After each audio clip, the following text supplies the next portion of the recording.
একদিন দীপ্ত নামে একটি ছোট ছেলে স্কুল থেকে বাড়ি ফিরছিল। রাস্তা দিয়ে হাঁটতে হাঁটতে সে হঠাৎ একটি পুরনো চকচকে আয়না দেখতে পেল। আয়নাটি গাছের নিচে পড়েছিল। দীপ্ত অবাক হয়ে বলল, আরে, এখানে একটা আয়না পড়ে আছে। সে আয়নাটি তুলে নিজের মুখ দেখতে লাগল। হঠাৎ তার মনে হল আয়নাটা যেন একটু অদ্ভুত। সেদিন বাড়ি ফিরলে সন্ধ্যায় তার মা তাকে জিজ্ঞেস করেন, বাবু, তুমি হোমওয়ার্ক করেছ তোমার? মা, আমি আজকে সব হোমওয়ার্ক করে ফেলেছি। কিন্তু আসলে সে হোমওয়ার্ক করেনি। এরপর সে আয়নার সামনে গিয়ে নিজের মুখ দেখল। সে অবাক হয়ে দেখল তার মুখটা একটু কুৎসিত দেখাচ্ছে। দীপ্ত ভয় পেয়ে বলল, এটা কিভাবে হল?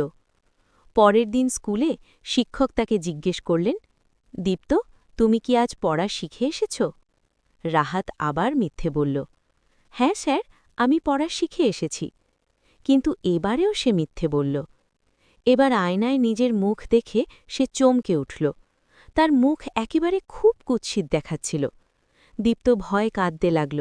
সে কাঁদতে কাঁদতে বলল, হায়, আমার মুখ এমন হয়ে গেল কেন?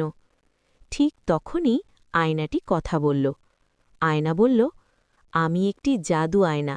যে মিথ্যে যত কথা বলে আমি তার মুখ তত কুৎসিত করে দিই।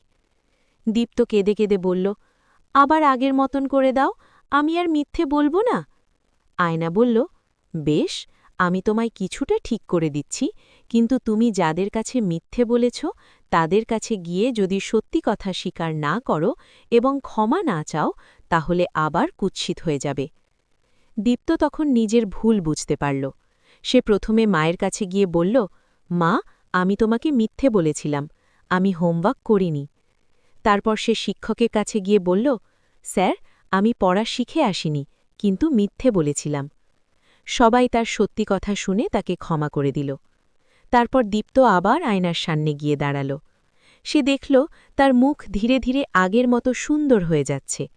দীপ্ত তখন বুঝতে পারল, মিথ্যে কথা বললে সমস্যা বাড়ে, আর সত্যি কথা বললে সম্মান ফিরে আসে। তো বাচ্চারা, মিথ্যে কথা কখনো বলা উচিত নয়। সবসময় সত্যি কথা বললে আমরা সবার ভালোবাসা আর বিশ্বাস পাই।